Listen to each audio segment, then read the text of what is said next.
Hello, I hope you're well. Welcome or welcome back to my channel and welcome to my August monthly reset video. So, I had big plans for this. It was going to be part vlog, part chatty, sit down, talking about my goals, because for me, having my headspace and my living space in good order just makes for a better month ahead. It puts me in kind of the position to have a successful and productive month. However, I decided to film all of my vlog clips in 4K and my computer doesn't like it. So it's not letting me edit it. So this is just gonna be a chatty sit down video. Next month will be more what I had envisioned. I figured how I'd do this since my original plans didn't take. We will start with my reflections on July and those goals. We'll talk about my August goals. So July. July was a little bit weird. I'm not gonna lie. It was a pretty stressful month overall. For one thing, it was the wettest month I have ever experienced. Definitely the wettest July I have ever experienced in my 33 years. And when I say wet, I mean like biblical rain. We got over 5 inches of rain with one storm, and a week later we got another 2 inches. And because of that, I did have to deal with some flooding in the basement. Basically, it was the second storm. The house did fine for the 5 inches, and then the 2 inches came and it was like, no.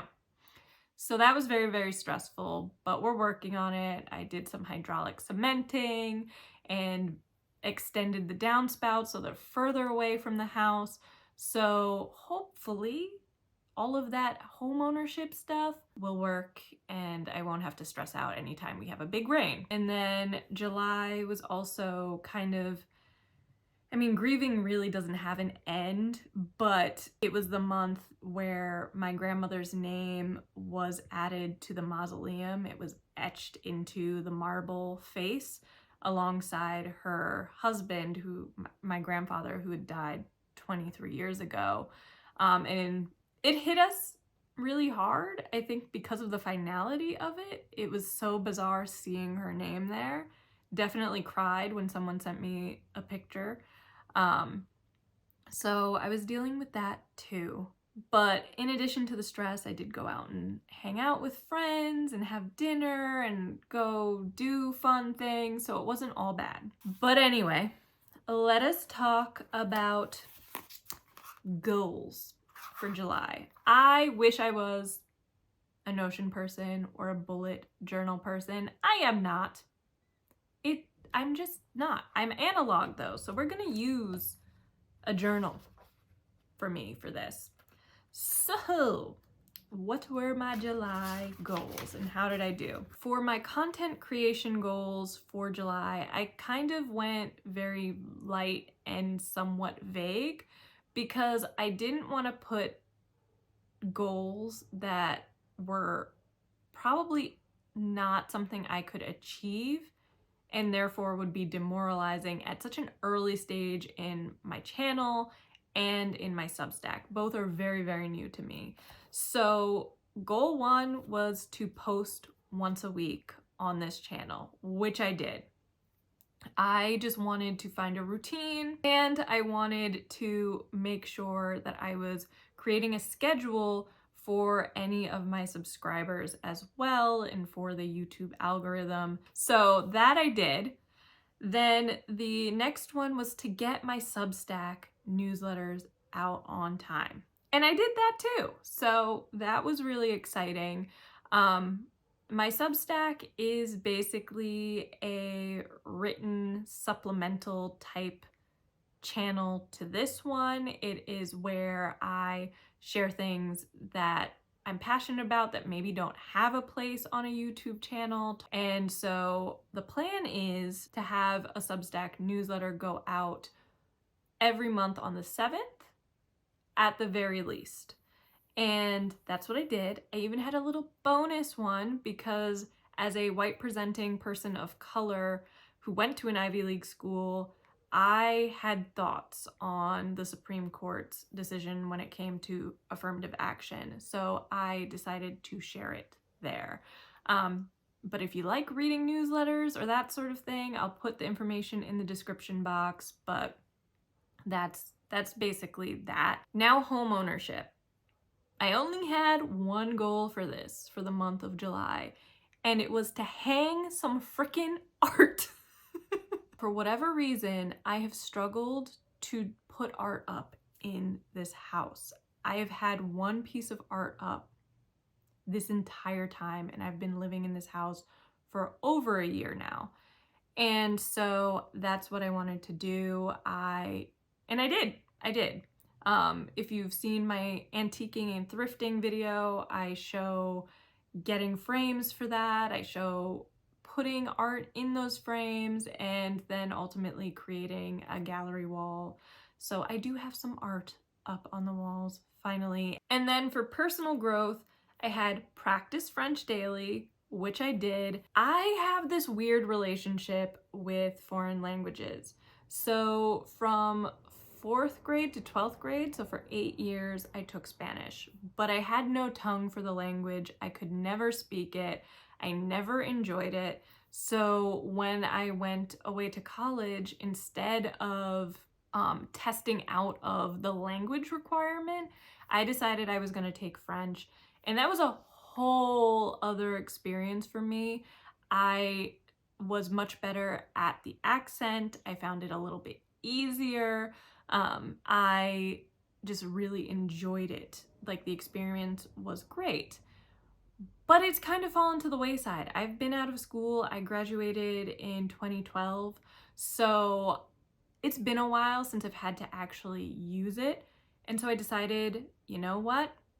I'm gonna use Duolingo. I'm gonna do my best to practice every day. And I'm on a 49-day streak right now. So it has been working for me, okay? I'm really enjoying it. The Duolingo app makes it so easy. It's the first thing I do when I wake up in the morning is just do some lessons. And because I'm such a goal-oriented person, like having the leagues and being in competition with someone to stay in the top 7 so that you move to the next league, or being in the top 3 and then you get like a special award, like it works for me. And I make it more difficult for myself because when they give me the option to say something instead of typing it out, I always do that because it tells me if I'm pronouncing things correctly, and then I kind of just say it over and over again until I get it to work. It also makes me think that way. So I'm really loving Duolingo right now. Like, I have the free version. Yeah, it does have quite a few ads now because they're trying to promote their like paid versions of it. But you know what? It's okay. And then my other goal was to drink less soda, which would make my father so happy. It is legitimately my like guilty pleasure, my vice, because I don't drink coffee, so I don't have that. I don't drink tea, which drives my family crazy. And I really don't drink all that much. I'll drink if I'm out with someone at dinner. Every once in a while, I might have a glass of wine. I'll tell myself I'm gonna make a cocktail, but I never do because I'm lazy in that regard. So my soda is my caffeine and my vice. But I did reduce the amount of soda I drank because I started drinking iced tea. Those were my July goals. And I had 5 of them, which I know is kind of simplistic, okay? But I did accomplish all of them. So, yay me! So now for our August goals, which I was way more ambitious here. Like, way more ambitious. So, in that content creation bucket, get ahead in filming is goal 1. So when I started this channel, I had like 3 or 4 weeks of videos filmed, edited, and scheduled at one point. Like, I was cruising.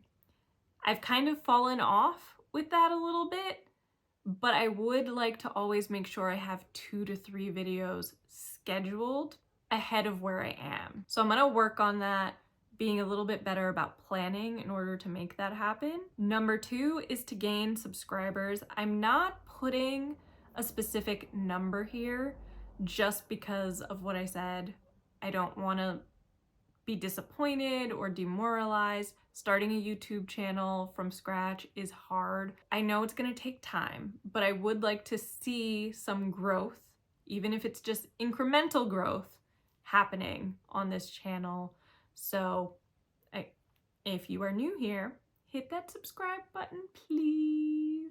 Now on to my house home ownership bucket.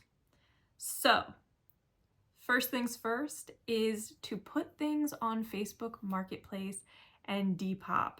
I have some clothes and I have some things for around the house that I really should sell because I'm not using them. I don't see myself using them, or it's clothes that I'm no longer like getting along with for one reason or another.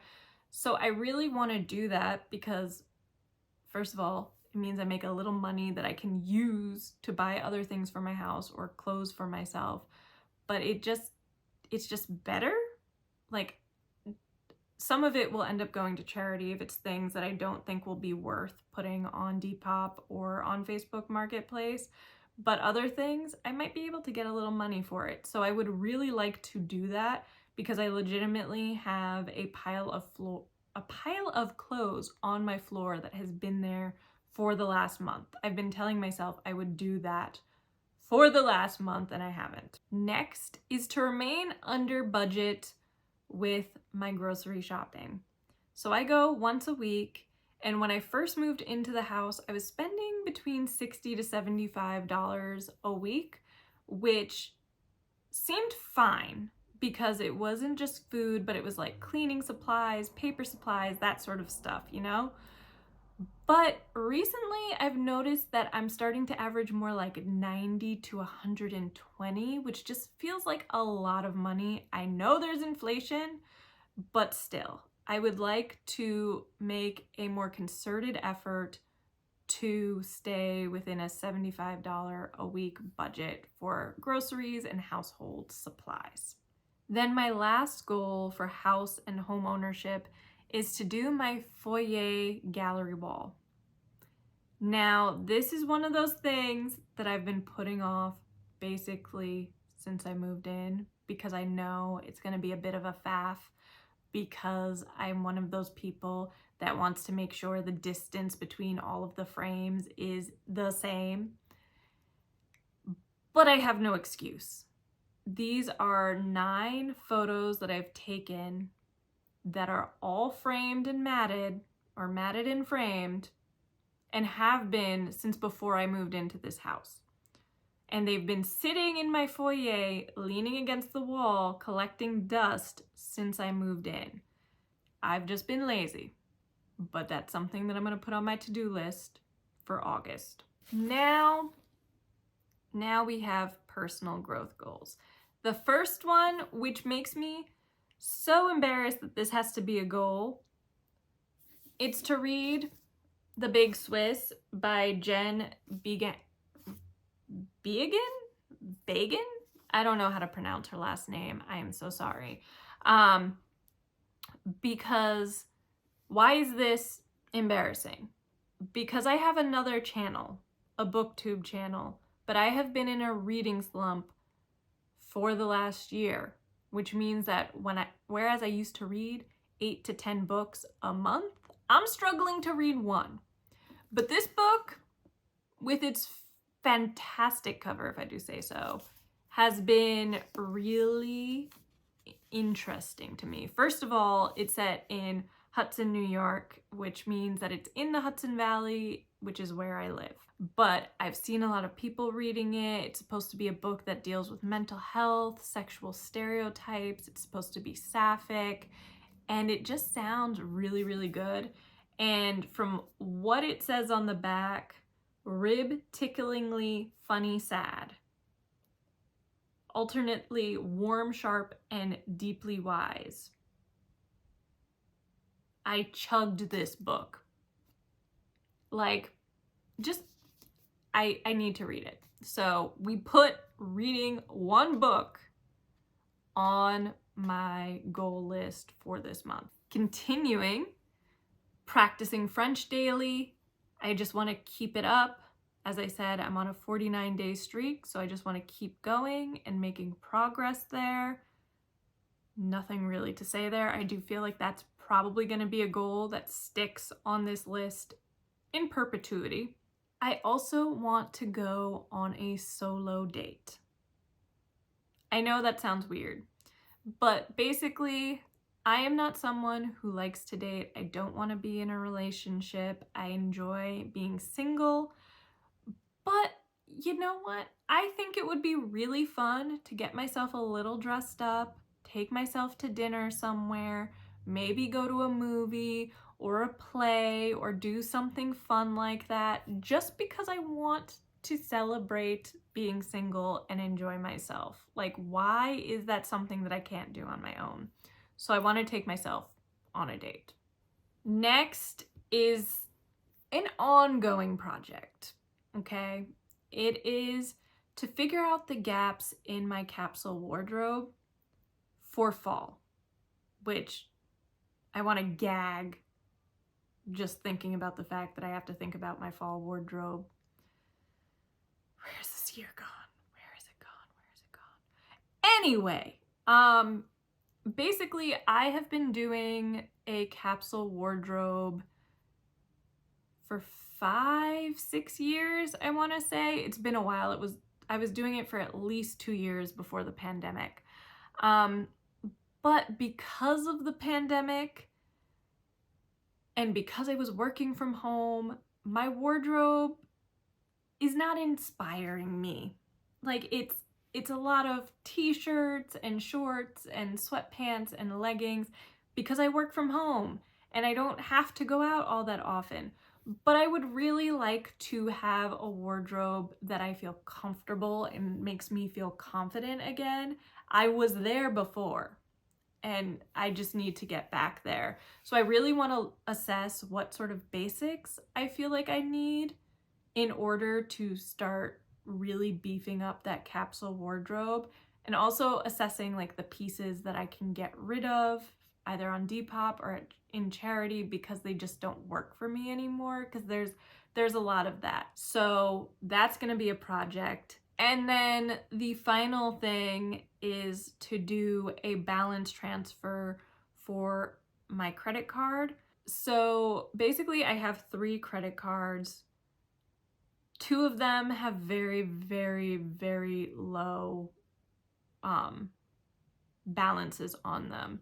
The one that I want to do the balance transfer for isn't even that high considering the limit that I have. I think I'm close to having a limit of like 20K or something. It's like not even 10% of that.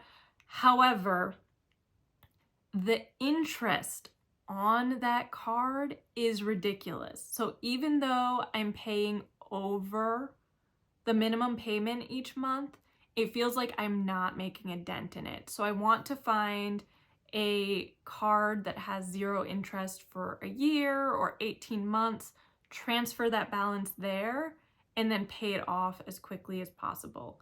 So that's on my to-do list too.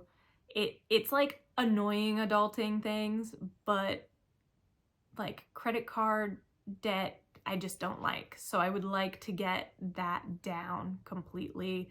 And the interest rate on it is just sucking me dry.